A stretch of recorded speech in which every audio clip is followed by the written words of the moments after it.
नमस्कार दोस्तों, स्वागत है हमारे चैनल पर। आप लोगों को नए वीडियो की ओर ले चलते हैं। आपको 10वीं क्लास की एग्ज़ाम आप लोगों को पता है, बिहार सरकार ने डेट जारी कर दिया है और बहुत सारे बच्चे तैयारी सोशल मीडिया के जरिए करते हैं। चलिए, आप लोग हमारे चैनल पर नए हैं तो सब्सक्राइब करें, लाइक करें और शेयर करें और दोस्तों तक यह वीडियो ज़रूर पहुँचाएँ, ताकि जो लोग भूल चुके हैं, पढ़े होंगे और उनको याद नहीं है, उनका फेयर नहीं होगा, तो वो लोग यहाँ से पढ़ सकेंगे। ठीक है, चलिए बात करते हैं प्रश्न की। तो प्रश्न है, स्व परागकण एवं पर परागकण में अंतर स्पष्ट करें तथा एक एक उदाहरण दीजिए। आपको बताते चले कि यह क्वेश्चन 2011 में पूछा है, 16 में पूछा है, 15 में पूछा है, 18 में पूछा है। तो समझ सकते हैं कितना महत्वपूर्ण क्वेश्चन होगा। तो चलिए, इसमें स्व परागकण और पर परागकण में अंतर निम्नलिखित होते हैं, लिखते हैं। पहला पॉइंट होता है, पुष्प का द्विलिंगी होना आवश्यक है। वहीं पर परागकण में पुष्प द्विलिंगी अथवा एकलिंगी हो सकते हैं। नर व मादा पुष्प अलग अलग पौधे पर भी हो सकते हैं।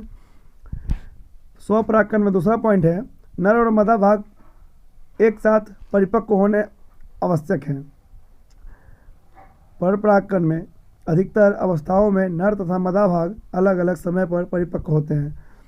तीसरा पॉइंट, स्व परागकण में पुंकेश्वर व स्त्री केसर पुष्प के इस प्रकार स्थित होते हैं कि परागकण आसानी से वर्तिग्रास पर पहुंच जाएं। वहीं पर परागकण में अनेक बार पुंकेश्वर और ज्यांग भाग प्रायः इस प्रकार का व्यवस्थित होते हैं कि परागकण उसी पुष्प के वर्तिका तक नहीं पहुंच सकते हैं। चौथा पॉइंट है, पुष्प प्रायः अनाकर्षक, छोटे, सुगंध रहित तथा मकरंद रहित होते हैं।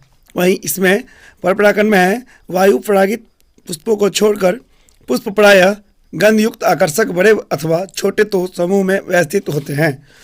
वहीं पांचवा पॉइंट है, कुछ पौधे के पुष्प बंद ही रहते हैं, कभी खुलते नहीं। ठीक है, सभी पुष्प खुलते हैं तथा अपने जननांगों को अनावृत होने देते हैं। उदाहरण के रूप में है स्व परागकण में मटर, उदाहरण के रूप में है पर परागकण में गुलाब। ठीक है, चलिए आगे की क्वेश्चन पर चलते हैं, जिसमें निषेचन क्या है। ब्राह्म एवं आंतरिक निषेचन में अंतर बताइए। चलिए, निषेचन का परिभाषा आपको देते हैं। युग्मकों के संकलन को निषेचन कहते हैं। जब निषेचन मादा जंतु के शरीर से बाहर होता है तो इसे बाह्य निषेचन कहते हैं। और अब है आंतरिक निषेचन, तो उसका परिभाषा देखिए, उसके नीचे में दिया गया है। इसके विपरीत यदि निषेचन मादा जंतु के शरीर के अंदर होता है तो इसे आंतरिक निषेचन कहते हैं। समझ गए? चलिए आगे बढ़ते हैं, अगले प्रश्न की ओर चलते हैं। पौधे तथा जंतुओं में लैंगिक व लैंगिक जनन में अंतर बताइए। चलिए, लैंगिक व अलैंगिक जनन में क्या क्या अंतर है आपको बताते हैं। तो अलैंगिक जनन और लैंगिक जनन को दो पार्ट में बांटते हैं। फिर देखिए, पहला पॉइंट क्या है, एक ही जनक द्वारा संतान की उत्पत्ति होती है अलैंगिक जनन में। ठीक है, और लैंगिक में क्या होता है, संतान की उत्पत्ति के लिए प्रायः दो जनकों को होना आवश्यक होता है। किसमें? लैंगिक जनन में।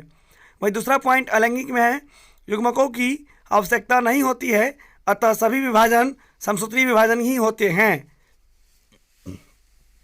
इसमें लैंगिक में युग्मकों के निर्माण के लिए अर्धसूत्री विभाजन होता है। ठीक है, चलिए तीसरा पॉइंट पर चलते हैं। निषेचन नहीं होता है किसमें? अलैंगिक जनन में। वहीं लैंगिक जनन में युग्मकों का संग्रहण, जैसे प्रायः निषेचन कहते हैं, होता है। इस तरह का सारा चीज़ में होता है।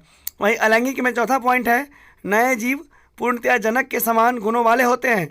वहीं अलैंगिक जनन में संतति के लक्षणों में परिवर्तन पाया जाता है, उनमें दोनों जनकों के गुण पाए जाते हैं।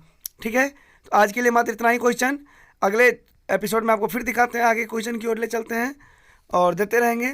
शेयर करें, लाइक करें, सब्सक्राइब जरूर करें, क्योंकि आप जैसे बच्चों सब्सक्राइब करेंगे तो आगे आपको मिलता रहेगा अपडेट। इस पर नर्सरी से लेकर 12th तक, साथ ही साथ ग्रेजुएशन का भी कुछ पार्ट आप लोगों को दिया जाता है। वहीं जनरल कंपटीशन का भी कुछ मटेरियल और जॉब के बारे में आप लोगों को बताया जाता है। तो अपने दोस्तों तक शेयर जरूर करें। फिलहाल 10वीं क्लास का यह क्लास था। धन्यवाद, गुड नाइट।